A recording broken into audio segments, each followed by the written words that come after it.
अस्सलाम वालेकुम। कैसे हैं आप सब लोग। मैं उम्मीद करती हूँ कि आप सब बिल्कुल ठीक होंगे। अल्लाह पाक आपको खुश रखे, हर तरह की बीमारियों और परेशानियों से बचाए, आमीन सुम आमीन। तो आज आपके साथ जो मैं रेसिपी शेयर करने लगी हूँ ना, कराची के मशहूर काठियावाड़ी छोले हैं। बहुत ही मज़ेदार और बहुत ही शानदार सी ये रेसिपी है। रमज़ान के लिए बहुत ही बेहतरीन रेसिपी है। इतनी ठंड है तो इस सर्दी में ये गर्मा गर्म छोले बनाएं और खाएं, और सबसे अच्छी बात यह कि बहुत जल्द रेडी हो जाते हैं। तो चलें जी, रेसिपी की तरफ चलते हैं। सबसे पहले आपको टेस्टी फूड में वेलकम करती हूँ। तो बिस्मिल्लाहिर्रहमानिर्रहीम। ये देखें जी, 1 कप के करीब मैंने सफ़ेद चने लिए थे। मैंने मोटे चने नहीं, बारीक चने लिए थे। इनको रात भर पानी में भिगो के रख दिया था, 1 टीस्पून के करीब नमक डाल के। और ये देखें बहुत ही अच्छे तरीके से ये गल गए हैं। और इनको मैंने 2 जग पानी में डाल के बॉईल किया था। और ये देखें हाफ़ पानी मैंने इसका निकाल के साइड पे रख लिया है। तो ये देखें जी, इसके अंदर शामिल होने के लिए जो चटनियाँ हैं वो भी मैं आपको बताती हूँ। ये देखें जी, सबसे पहले मैंने 1 कप के करीब दही ली है। दही में मैं डालूँगी ये ग्रीन चटनी। ग्रीन चटनी मैंने पुदीने, धनिया, हरी मिर्च और लहसुन अदरक के पेस्ट से बनाई है। बहुत ही ज़बरदस्त सी ये चटनी रेडी होती है।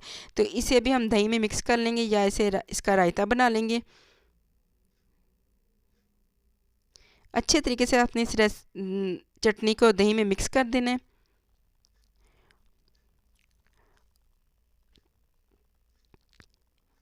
तो ये बहुत ही बड़े ही ज़बरदस्त से कमाल की ये रेसिपी रेडी होगी, तो आप ज़रूर ट्राई कीजिएगा। रमज़ान के लिए बहुत ही बेहतरीन रेसिपी है। अब ये देखें जी, मैंने इमली को भिगो दिया था गर्म पानी में और इसका पल्प अलहदा कर लिया है। 2 टेबलस्पून के करीब मैंने यहाँ पर इमली ली थी, उसको मैंने अच्छे पानी में भिगो दिया था और उसका पल्प अलहदा कर लिया है। यहाँ पर इमली की चटनी बनाने के लिए 1 टेबलस्पून के करीब मैंने चाट मसाला डाला है। हाफ़ टी स्पून के करीब मैंने इसके अंदर काला नमक डाला है।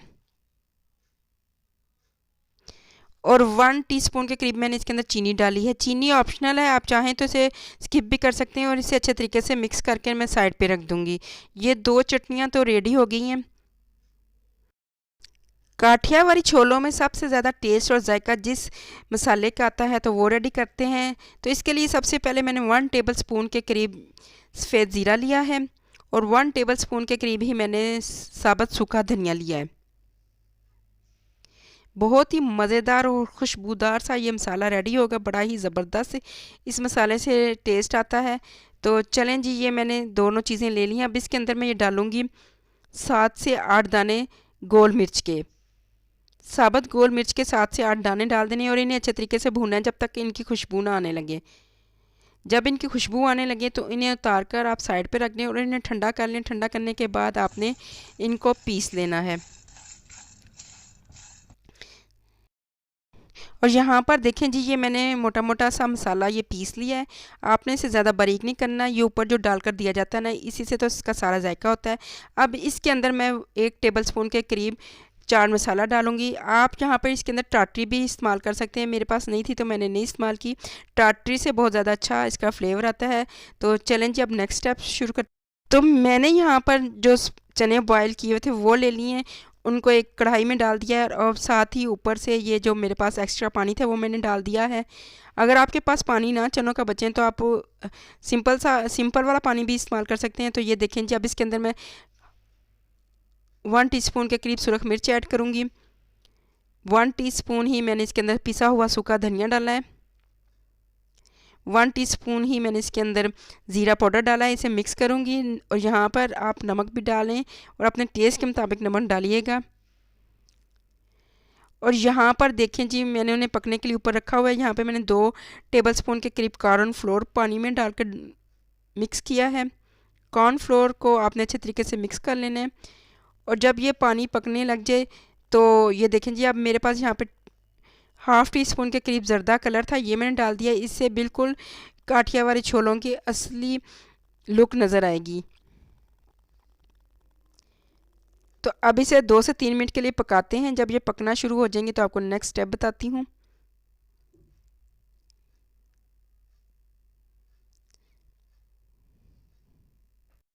यहाँ पर देखें जी, चनों का पानी पकना शुरू हो गया था। तो मैंने जो कॉर्नफ्लोर मिक्स करके रखा था वो मैं इसके अंदर डाल दूँगी और उसे उस वक्त तक पकाऊंगी जब तक ये थोड़ा सा थिक ना हो जाए।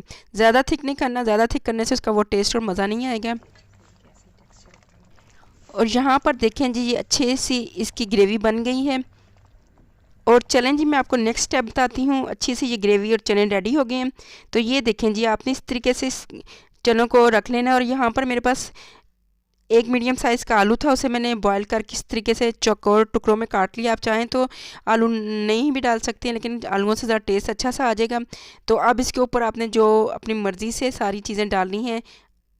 कुछ लोग स्पाइस ज़्यादा खाते हैं, कुछ कम करते हैं। तो ये देखें जी सबसे पहले मैंने इसके ऊपर दही की चटनी डाली है।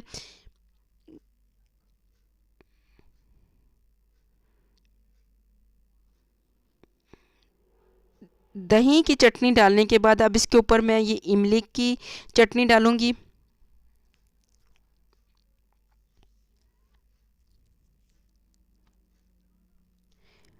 और यहाँ पर मैं प्याज और टमाटर इसके ऊपर डाल दूँगी।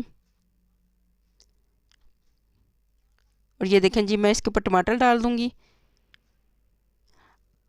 अब आप पे ये डिपेंड करता है कि आप किस तरीके से ये खाना चाहते हैं, ज़्यादा स्पाइसी खाना चाहते हैं या कम स्पाइसी खाना चाहते हैं। तो उसी हिसाब से आप इसके ऊपर सारे मसाले डालिएगा। और यहाँ पर जो मैंने मसाला पीसा था तो वो डाल दूँगी। इससे बहुत ही अच्छा जायका और फ्लेवर आता है, ये ज़रूर डालिएगा। थोड़ा सा धनिया डालेंगे।